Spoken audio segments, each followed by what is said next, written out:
It's time to take a look at what's happening around Wyoming for Thursday, July 3rd. I'm Wendy Corr, bringing you headlines from the Cowboy State Daily newsroom, brought to you by Cheyenne Frontier Days. 10 days of rodeo thrills, extreme bulls, live concerts, carnival rides, Western heritage, and unforgettable cowboy spirit in Cheyenne, Wyoming. Don't miss the 129th Daddy of 'em all, July 18th through the 27th.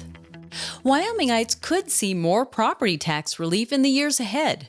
Fresh off of the passage of one of Wyoming's largest tax cuts in its history, providing residential property owners a 25% tax break and providing some long-term homeowners a 50% tax break, the chairman of the Wyoming House Revenue Committee told Cowboy State Daily's Matthew Christian he considers the newly effective laws to be short-term relief. There are several options being considered to further reduce the amount Wyomingites pay in property taxes. Those options include getting rid of the whole thing, no more property tax at all, changing how it's determined, how property tax is calculated, and putting a cap on how fast property taxes can rise. There currently is a cap, but some lawmakers say we may want to lower that a little bit just because inflation's high and people may not have enough money to be able to pay a 4% increase, which is where the current cap is. Legislation to remove property taxes isn't unique to Wyoming. One senior policy analyst said the country is in what many are calling a property tax revolt,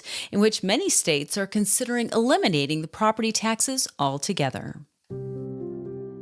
A 53-year-old Jackson man is charged with aggravated vehicular homicide, accused of killing a local photographer in a drunk driving collision. Florence McCall, a well-known photographer in Jackson, died at the scene of the June 21st crash. Investigators say she was bicycling onto South Park Loop Road when Jody Utter's vehicle struck her. Cowboy State Daily's Claire McFarland reports that Utter's case rose to the felony-level court on Wednesday. According to court documents, he was driving on a road in Teton County that intersects with a bike path. He told investigators that she got in the road and I didn't have time to react, but investigators smelled alcohol on him, and then they did detect, I think, a 0.2 something blood alcohol concentration. And the scene evidence also showed that he was allegedly driving in the wrong lane. He's waived his preliminary hearing. He's chosen not to take that chance to argue really the lesser fight of whether there's probable cause in this case to keep this case going. He advances now to the big fight of trying to show his innocence against the state, trying to prove his guilt at the trial court level. Utter is facing up to 20 years in prison and $10,000 in fines if convicted. He also faces a misdemeanor count of drunk driving.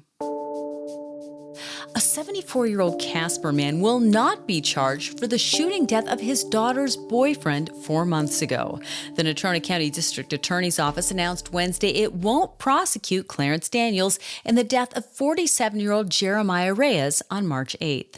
Cowboy State Daily's Dale Killingbeck reports the office says there's not enough evidence to justify the charge. This man that was the daughter's boyfriend had been in prison for beating the daughter in 2016. And so he goes to the home with a loaded .44 caliber pistol. There's a confrontation. The gun goes off in the bedroom. And then the district attorney's office is saying that they can't find the evidence that's going to charge this man with either second-degree murder, manslaughter, or anything else. They're seeing it more as a self-defense situation. What's interesting is that the Casper Police Department initially asked for second-degree murder charges and aggravated assault. Court documents also showed a previous incident between Daniels and Reyes on July 7, 2024, in which Daniels had confronted Reyes and put a gun to Reyes' head before firing a shot into the floor. A former Wyoming Supreme Court justice will be Wyoming's next Attorney General. Governor Mark Gordon appointed Keith Couts to the post on Wednesday. Cowboy State Daily's Matthew Christian reports that Couts served as a Wyoming Supreme Court justice from 2015 to 2024, when he was constitutionally required to retire at age 70. Wyoming is one of a very, very few states that the attorney general is appointed by the governor. Most states elect their attorney generals. And he was appointed by the governor. The governor's previous attorney general was appointed by the governor to the Supreme Court, and the new attorney general was on the Supreme Court. I talked to former Attorney General Bill Hill. He said Mr. Counts was first rate, and he did a great job as a justice, and he's very confident that he could do a great job as Attorney General. Prior to the Wyoming Supreme Court, Counts served as a district court judge in the 8th Judicial District, which includes Converse, Goshen, Niobrara, and Platte counties. I'll be back with more news right after this. Known as the seeds of technology, rare earth elements power our modern world. From national defense and advanced energy to the technology in our computers, phones, and throughout our homes. Rare Element Resources is at the forefront of developing a domestic supply chain of this critical resource. With innovation and purpose, RER is shaping our nation's future from right here in Wyoming. Fire crews from across the Bighorn Basin are responding to several small wildfires surrounding Thermopolis, sparked by a Tuesday afternoon thunderstorm. Cowboy State Daily's Andrew Rossi reports that a pair of the blazes, called the Hall Road Fire and the Coyote Run fires, have burned almost 1,000 acres of juniper and sagebrush within a mile of Thermopolis. There have been several wildfires reported around Thermopolis over the last several days. The largest, as of Wednesday afternoon, had burned over 800 acres, but there was one, the Coyote Run fire, that was only 175 acres, but it was within a mile of the town of Thermopolis. Now, from the on-site people that I spoke to, they said that there was no cause for concern with any of these fires. But the thing that they did stress is that these fires have grown rather quickly, and it seems early in the season, but based on just the moisture that's in the ground, which isn't a lot, and based on the vegetation, we could have a very bad fire season on our hands if we're not careful and fire aware as we move through the summer. Responders from the Meeteetse Volunteer Fire Department, Washakie County Fire District, Fremont County Fire District, Shoshone National Forest, Bureau of Land Management, and Wyoming State Forestry have rushed to Hot Springs County to assist. A judge's decision to temporarily stop payments to Wyoming's school choice voucher program has brought utter chaos to the families of the students enrolled. That's what Wyoming Superintendent of Public Instruction, Megan Degenfelder, said Wednesday during an appearance on the Cowboy State Daily Morning Show with Jake.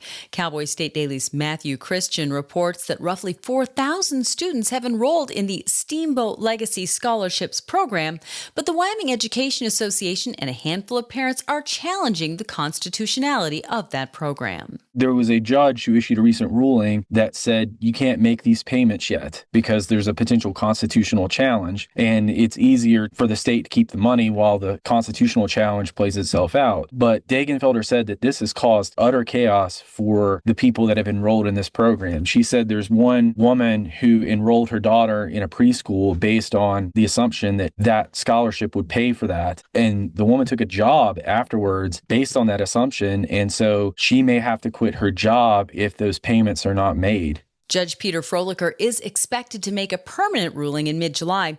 Until then, Degenfelder says everything is in a holding pattern. A Wyoming company will start drilling dozens of holes in the Powder River Basin this month to explore the potential to mine uranium. Single Water Services will mobilize equipment to the Pine Ridge Uranium Project north of Glenrock later this month, preparing to launch a massive exploration that could establish Wyoming's second largest uranium resource. Cowboy State Daily's David Madison spoke to Levi Single, whose four-man crew is a local piece of an ambitious, internationally connected campaign designed to prove up the Pine Ridge deposit. They plan to officially break ground July 21st, punching holes into the ground and then testing them for mineral deposits using this technology that sounds fascinating. You drop a device down a wire, and as it goes through, it can rate the radioactivity and tell you what minerals are down there, including uranium. And so really, they're just characterizing this huge ore deposit, and it's the first step in what they hope will be not only a mining, but a processing operation. The Pine Ridge Project sits at the center of an international uranium venture that stretches from Winnipeg to Sydney to Namibia's Skeleton Coast. And if there was a competition for the best 4th of July celebration in Wyoming, Cody might win by a country mile. That's because it throws a 5-day party filled with parades, rodeos, fireworks, and celebrities that attract huge crowds.